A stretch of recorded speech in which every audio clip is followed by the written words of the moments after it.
Erev Tov, everyone. Erev Tov and Hag Hanukkah Sameach. Yes, it is the second night of Hanukkah, and yeah. So you lit the menorah? Yes, I did. I lit the Hanukkah earlier today. I don't know if you can see it in the background there, but it's already burned down. We light fairly early. Sun goes down pretty early up here, so it's been burning for about 2.5 hours, and that's typically what it does. So let's see who we have in the chat room. Let's do that. Yeah, okay. So we have Ronald, Yehuda, and Simcha, Donald, and Marshall. So far, yes, so far.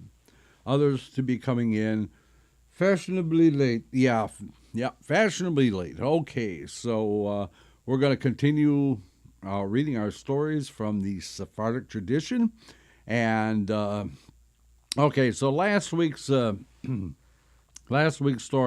was maybe a little gory. A little? Yeah, well, yeah, a little, but hey, when we were kids, we used to read Grimm's fairy tales. Now that's gory. Yeah, that one is pretty. Those are pretty gory. So anyway, we probably. Veronica has just joined us, and I guess we should probably get on with the stories. We probably should. Yeah, okay. So let me get you on your camera.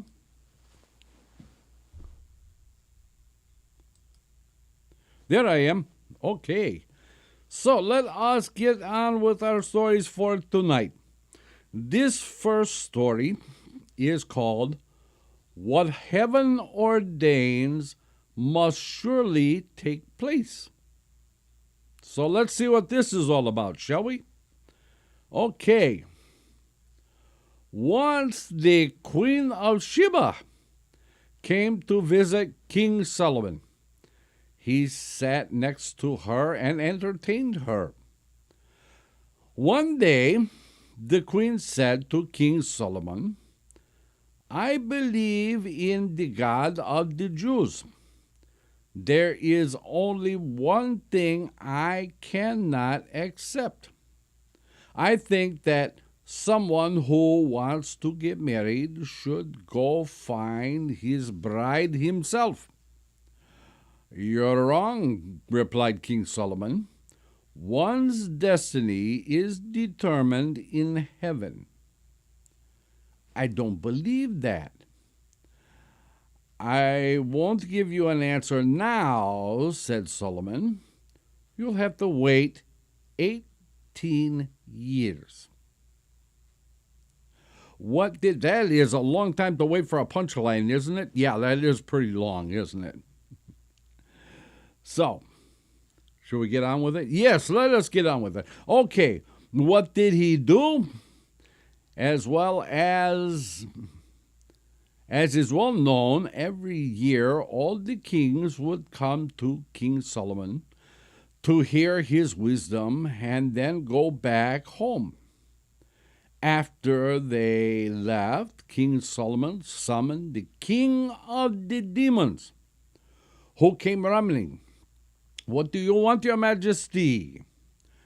Go bring me a tree that was planted in the time of Adam. The king of the demons took his demon horde and uprooted the tree. Its roots were bigger than a large room.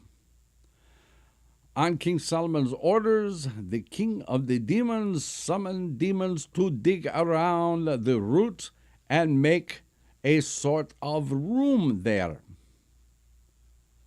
All the newspapers,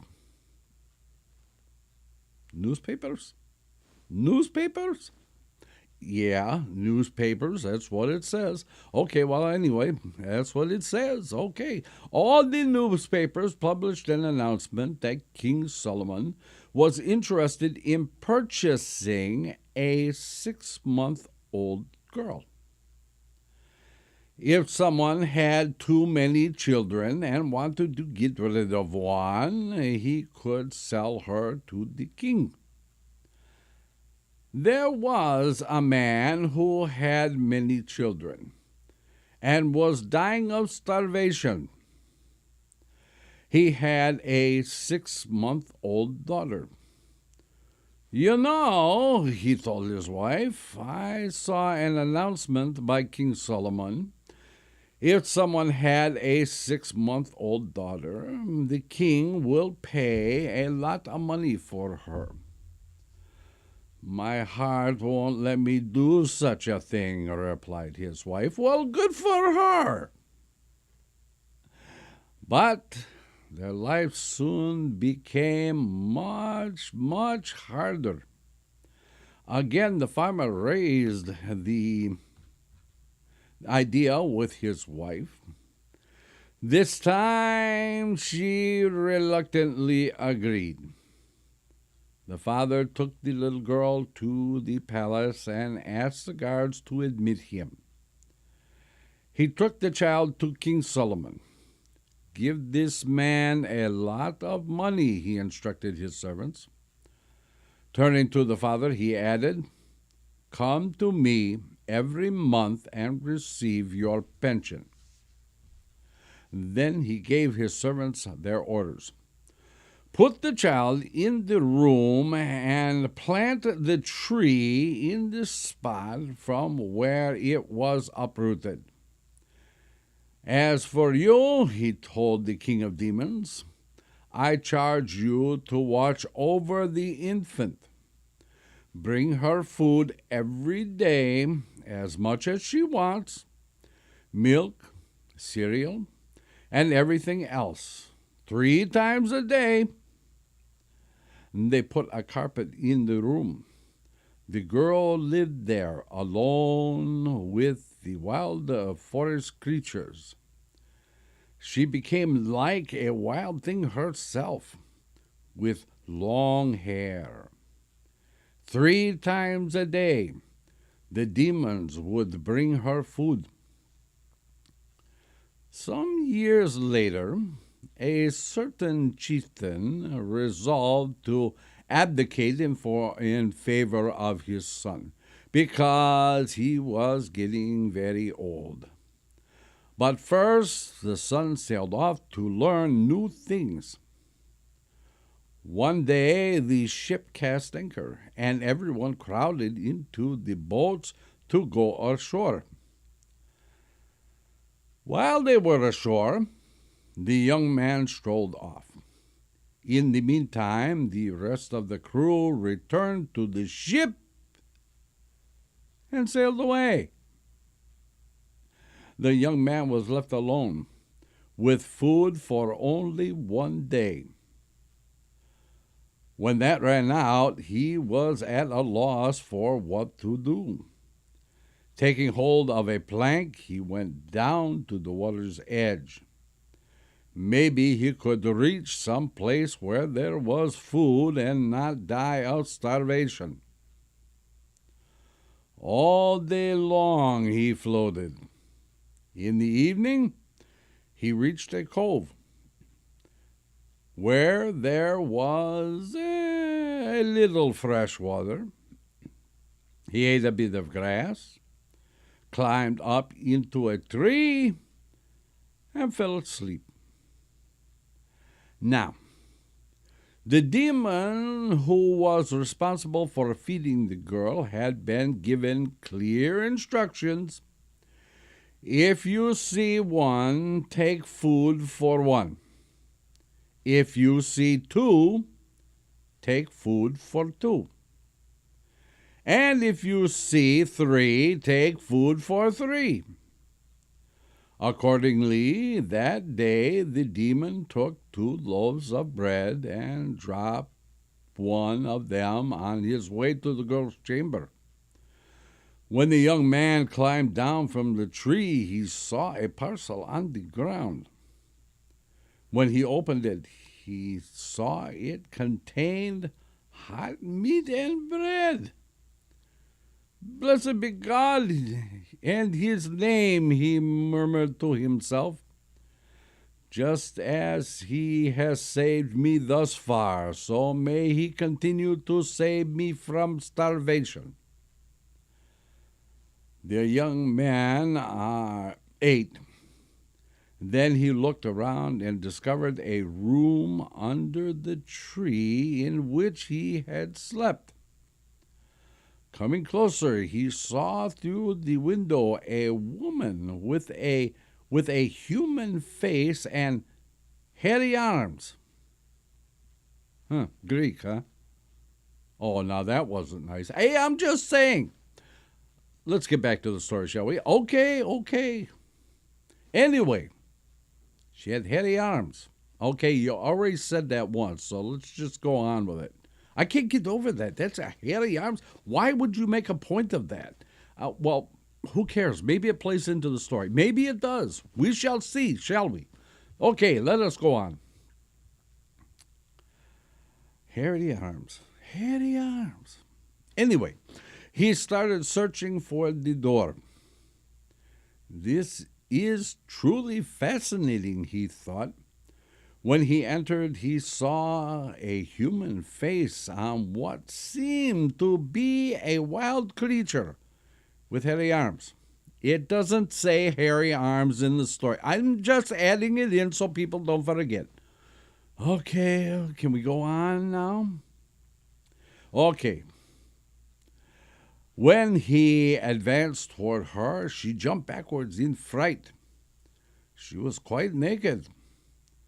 Gradually, he soothed her, sat down next to her, and began to teach her human speech. In the meantime, the ship in which he had been traveling sank.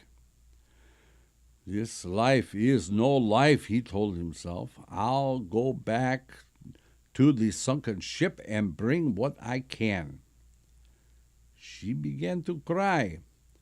How can you leave me now? So he made a boat, sailed out to the ship, and brought back all sorts of things.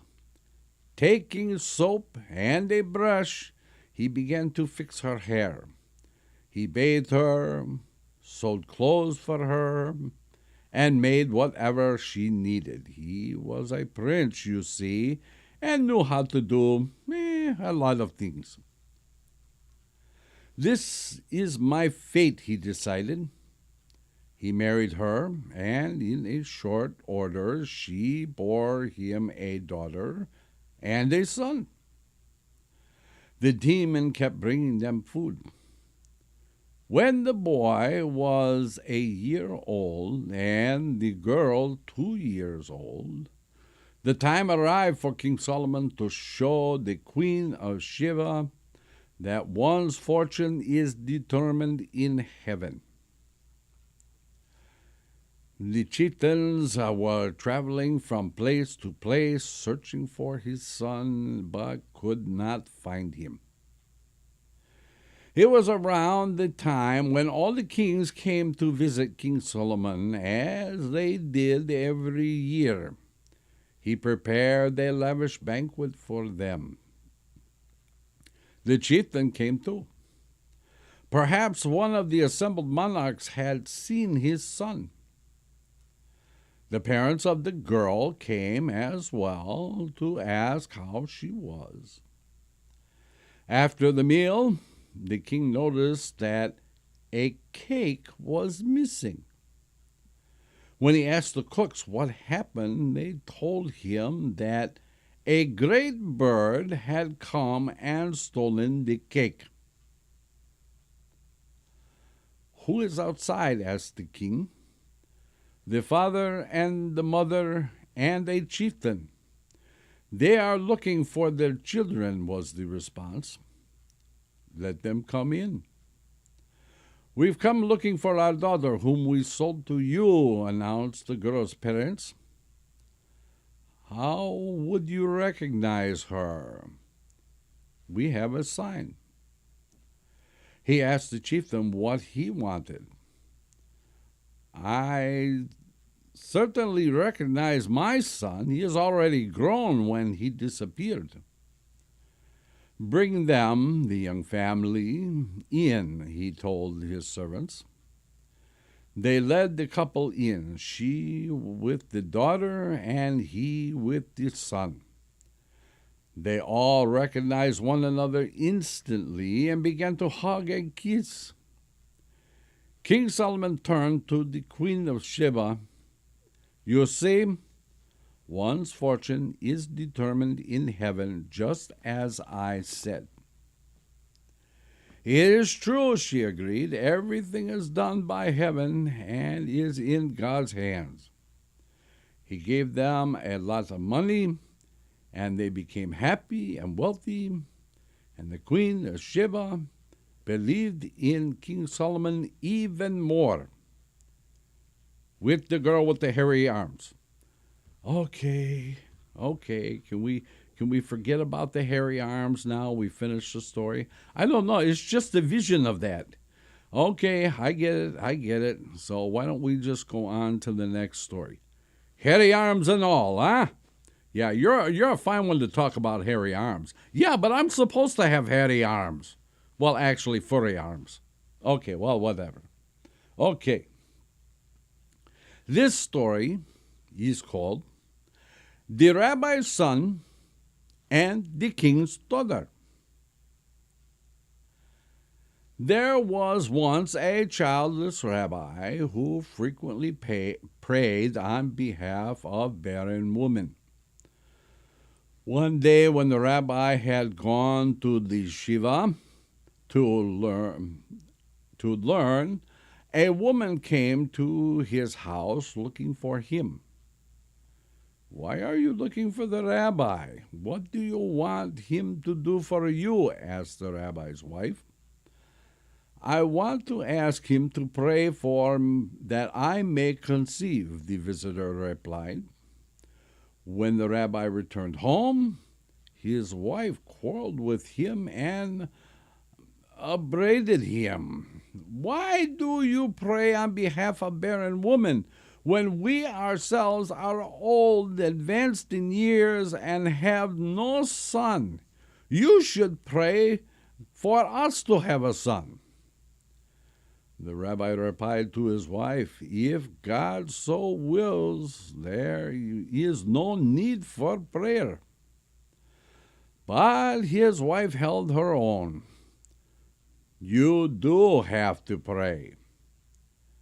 The rabbi immersed himself in the mikvah, prayed to God, and asked to have a dream in which his request would be answered.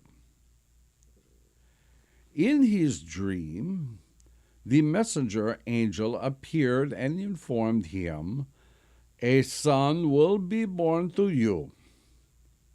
But when he reaches the age of 18, he will die. Let me consult my wife, replied the rabbi, and hear what she has to say, whether she agrees. The rabbi related his dream to his wife, namely that the son would die at age 18. Replied his wife, It doesn't matter. We will have our son fulfill the precepts of circumcision, Torah study, tefillin, and marriage. Whatever God wills, so it will be. The rabbi again sought a dream answer. When the messenger angel appeared, he, the rabbi, relayed to his wife, little trouble with the mouth there? Just a little bit tonight. Okay, so let's go back here and try this one more time.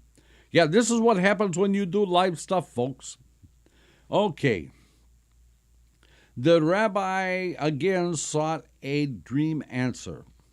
When the messenger angel appeared, he, the rabbi, relayed his wife's words. And so it was. A year later, the rabbi's wife gave birth to a son. They circumcised him and held the festival banquet in accordance with Jewish law and tradition and named him Solomon. Solomon grew up and learned Torah from his father until he could give 30 homilies on every letter and knew the entire Tanakh and Talmud, Mishnah, and Gemara by heart. His knowledge even surpassed that of his father, Rabbi, who was himself a very great scholar. Well, the years passed. One summer day, Solomon climbed up to the roof of his father's house. Along came an eagle, seized Solomon by the hair, and flew off with him. That must have been the big eagle, huh? When the eagle reached Madrid, the capital of Spain, he dropped Solomon on the roof of the king's palace. The king, who was sleeping at the time, but when he heard the loud thump on the roof, the king of Spain got up alarmed. "Go up to the roof," he told his servants, "and see what caused that thumping sound. What happened?" The servants went up to the roof and found Solomon fallen in a heap on the palace roof. When they told the king, he himself went up there. He saw that Solomon's face was like the face of an angel of the Lord of hosts. His countenance radiated and shining. The king compounded virtuous medical spices and put them under Solomon's nose to revive him. When Solomon revived, the king asked him, "Who are you, and from what place?" "I am a Hebrew man," replied Solomon. The king brought him food and all sorts of delicacies to eat, but Solomon refused to taste them. "We Jews are forbidden to eat prohibited foods," he told the king. "What do you want, then?" the king asked him. "I'd like new utensils, vegetables, and a chicken. I'll slaughter the chicken myself and prepare my own food." In a flash, the king brought Solomon everything he wanted. Solomon cooked his own meal and ate. The king built him a house in the garden next to the palace and equipped it with a bed, chair, table, and whatever he needed. When Solomon's father and mother searched for their only son, the light of their eyes, they could not find him. They put on sackcloth and mourned for him. Every day Solomon thought about the Torah and was very sad that he had not found any books to study and learn from. Every day the king came to visit and talk with him. One day when the king came to visit him, he saw that Solomon was sad and preoccupied. "What's wrong, Solomon, my son?" asked the king, for the king loved him more than he loved his own son. "What has happened to you?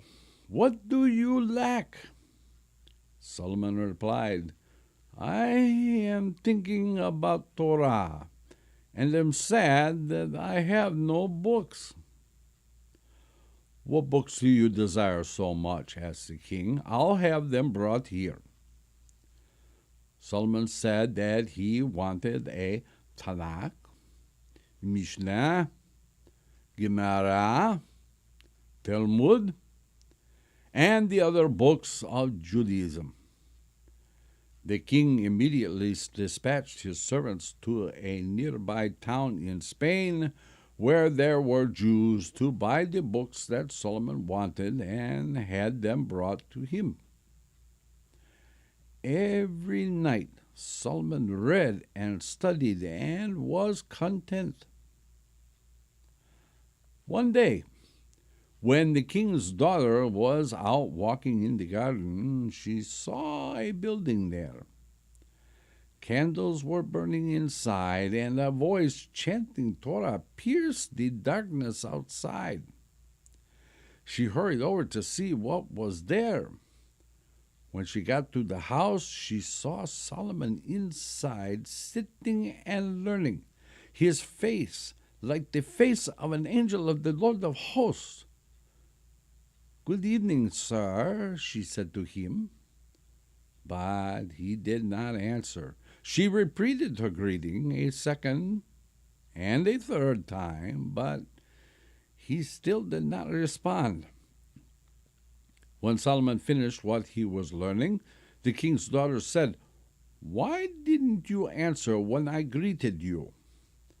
"Because I thought you were an evil spirit or a prostitute." Oh, yeah, that's a good way to make an impression on a girl, right?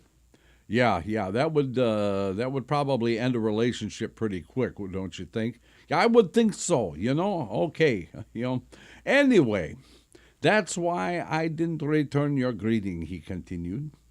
"What do you want now?" She said, "I want to learn Torah." He said, "Fine, I will teach you." So every day and night she came to learn Torah until she had learned more Torah than he had and was more knowledgeable in the Torah than he was. The king's daughter said to Solomon, "I want to marry you." "That is impossible," he replied. "You are a non-Jew, a Christian, the daughter of a king, and I am a Hebrew man, a Jew. Then I will convert and be a Jew like you. If God wills it, may 9 angels of Eliyahu, Zachor Latov, come down and arrange the 7 blessings, marriage ceremony, and the marriage contract for us." And so it was. Angels descended along with Eliyahu, Zachor Latov, and wrote their marriage contract and recited the 7 blessings for them. All this took place without her father knowing anything about it. Years passed. One summer day, Solomon was in the garden, bathing his hands and feet to cool off from the summer heat. The eagle came, seized him by the hair, flew off with him to the place where Solomon's mother lived, and dropped him on the roof of the house. Hearing the thump on the roof, his mother called to her maid, "Go up and see what has happened up on the roof." The maid went up to the roof and saw Solomon there. Immediately she went back down to her mistress and said, "My lady, your son Solomon is on the roof." "Don't talk nonsense. You're teasing me. Solomon is dead." But the maid persisted. "Go up to the roof. If it's not Solomon, you can cut off my head."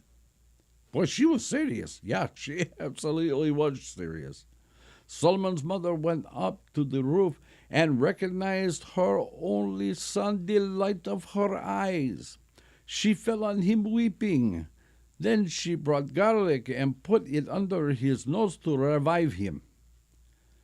When Solomon came to, he told his mother everything that had happened to him from beginning to end.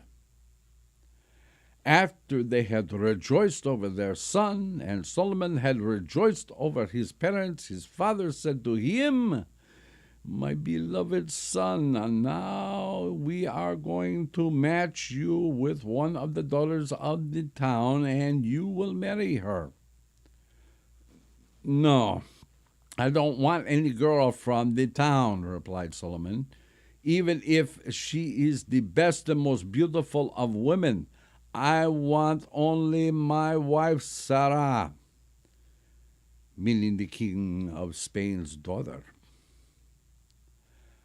Day after day he repeated that he wanted Sarah for his wife until he fell ill on account of his love for her and took to his bed. As for Sarah, when Solomon, the light of her eyes, vanished, she too fell ill and took to her bed. Day by day, her condition worsened until she was on the verge of death. The physicians came to cure her, but they could not find a remedy for her ailment.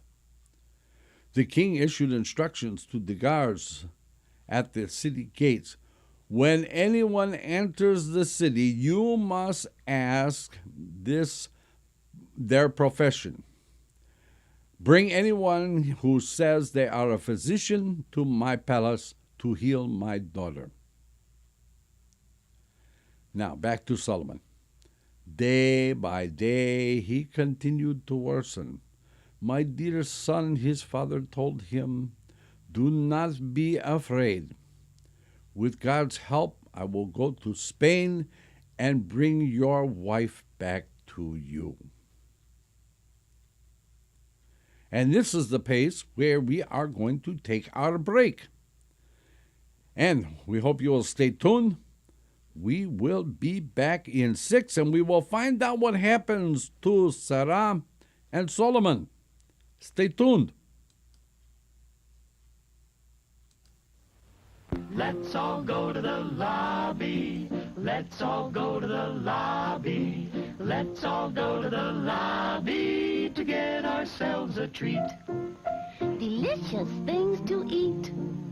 The popcorn can't be beat. The sparkling drinks are just dandy. The chocolate bars and the candy. So let's all go to the lobby to get ourselves a treat. Let's all go to the lobby to get ourselves a treat. It's intermission time, folks, so hurry, hurry, hurry. Step right over to our refreshment center for the most extravagant array of refreshment goodies ever assembled under one roof. Enjoy breathtaking, mouth-watering goodies, everything from a snack to a delicious full meal. At our refreshment center, you'll find a large variety of goodies to satisfy your hunger, your thirst, or your sweet tooth. So hurry, hurry, hurry. Visit our refreshment center now. The show starts in 5 minutes.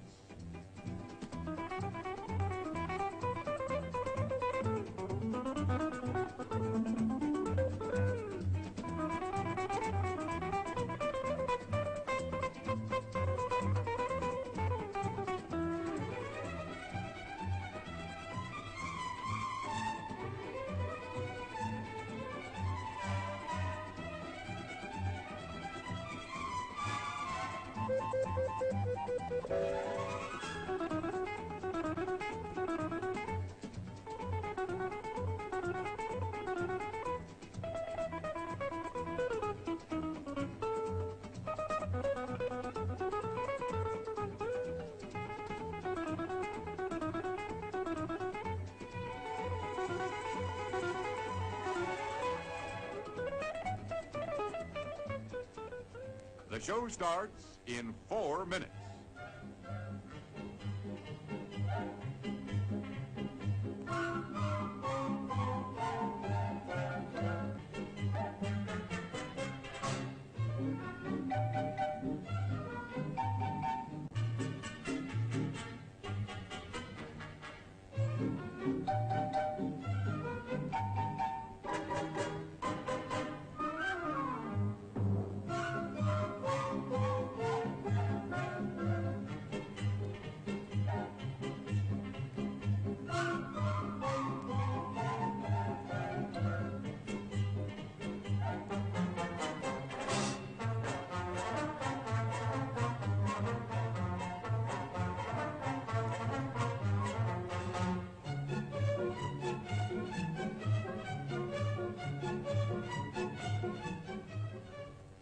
show starts in 3 minutes.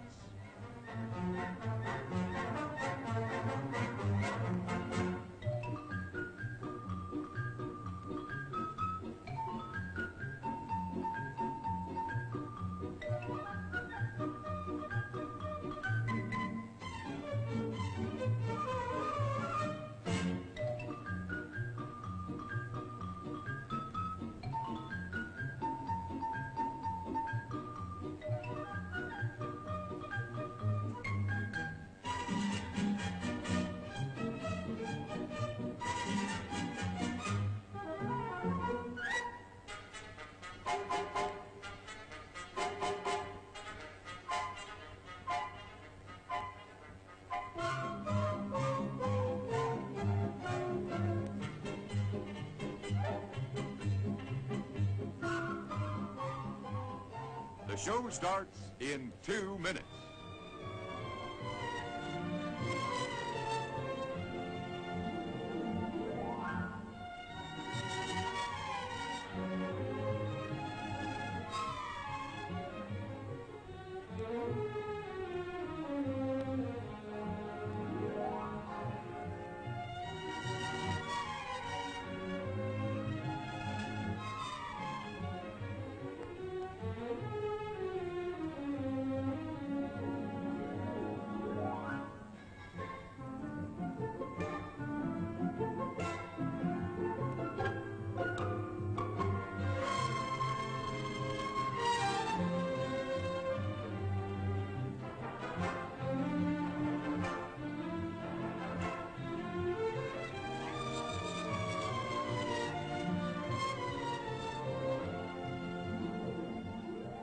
The show starts in 1 minute.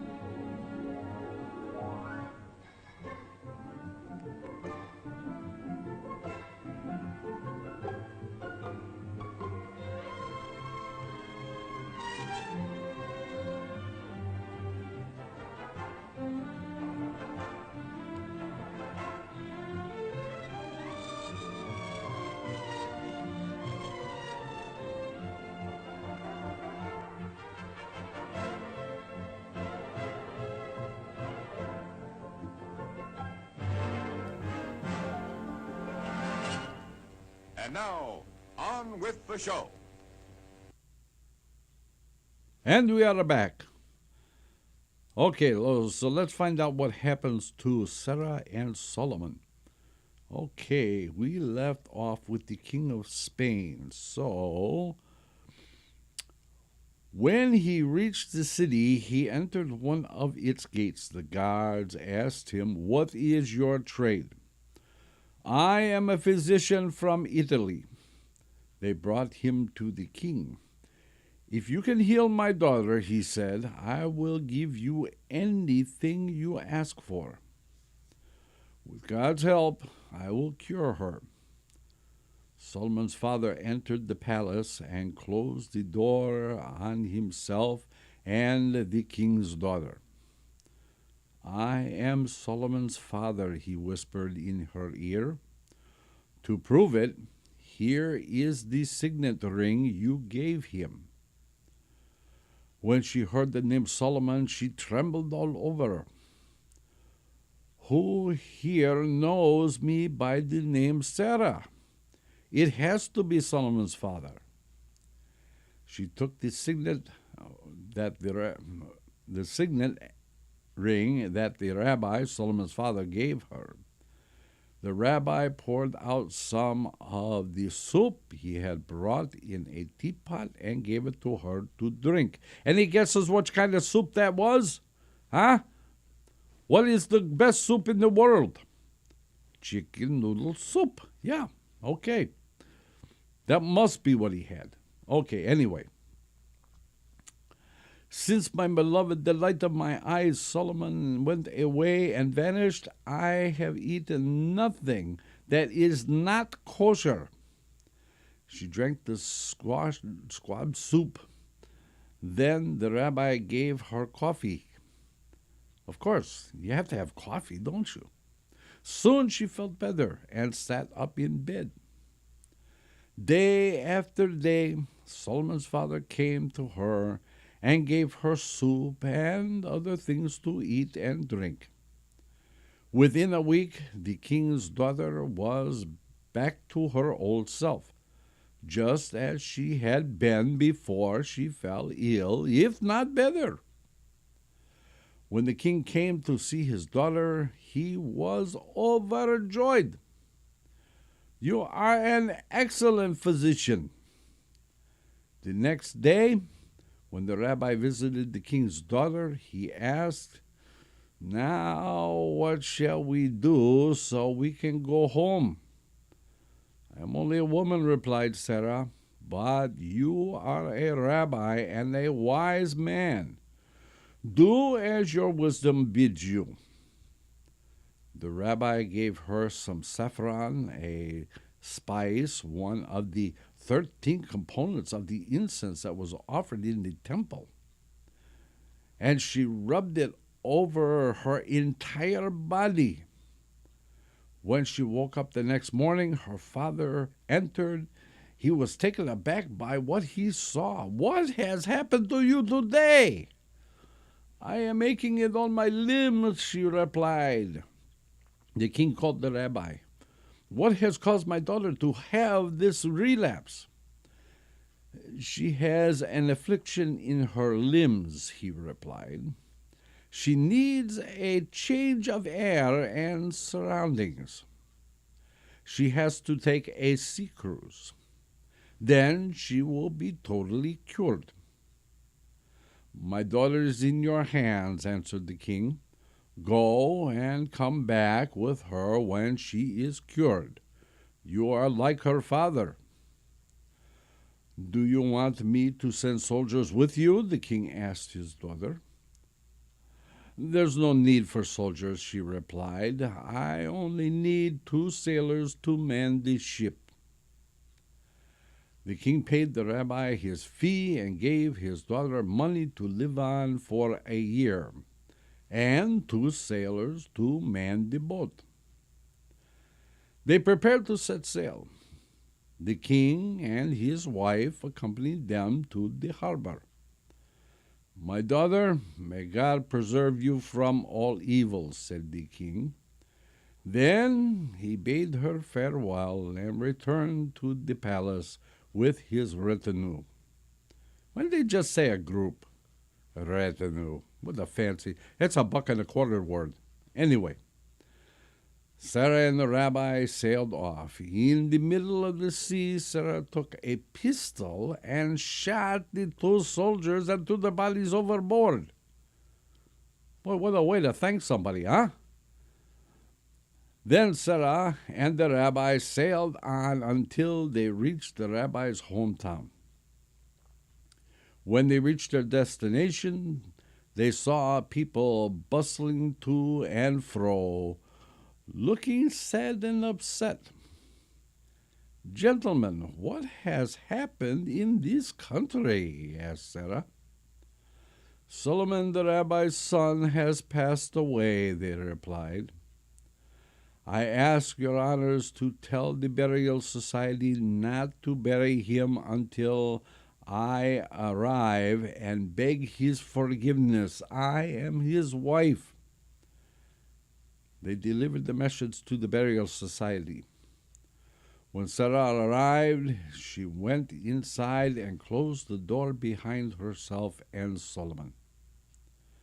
Then she fell weeping on his face. With copious tears streaming down her face, she prayed, "Master of the universe, I left my father and mother.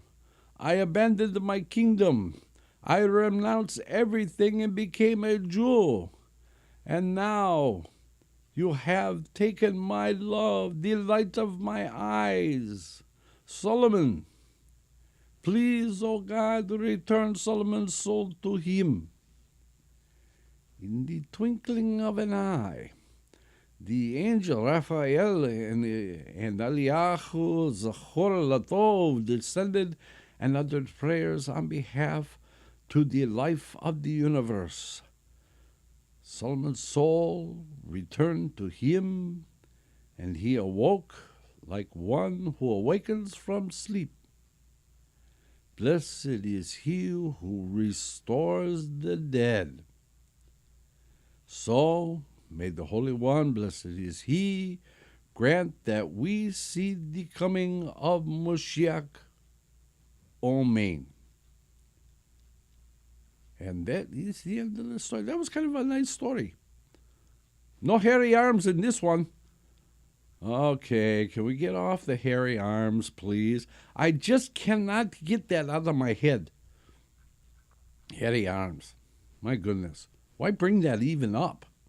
I don't know. It's just part of the story, I guess. Give it a little bit of, what can I say? A little bit of flavor. Hairy arms of flavor?